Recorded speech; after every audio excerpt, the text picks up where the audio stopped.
Tubular akong gigamit kapang trusses mga idol. Ang sukod ani 2x6. Dayon ako ang gigamit nga metal primer mga idol, Island. Dayon ang kabag-on ani mga idol 1.5 ang kabaga. Pero okay na kay siya no. Baga na pud na kay siya. Bali standard na pud siya kabaga no.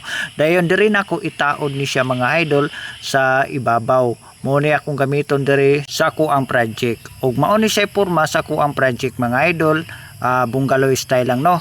Pero doon na siya ito story diri sa taas bali sa grahe. Dayon nakita ninyo mga idol nga medyo gamay rami diri tungod kay request ni sa tag-iya nga ato ra pong reducean ang mga tao tungod kay dili man po kay ni siya dinalian. Basta kanunay lang nga dunay gatrabaho, bahala gamay ra ang gatrabaho, at least nga dunay gatrabaho kanunay, mahuman ra jud ni siya mga idol. Dili man pud ingon nga dinalian ning projeka kay nagdepende ra pud ta sa budget mga idol. Basta update ra jud ta kanunay sa project mga idol kung unsa na improvement, kung maapta na namo ni, dayon mapinisingan, dayon matrabaho na gyud namo tanan no, nanay glass, nanay pintal, so makita na to ang kaanyag na sa balay.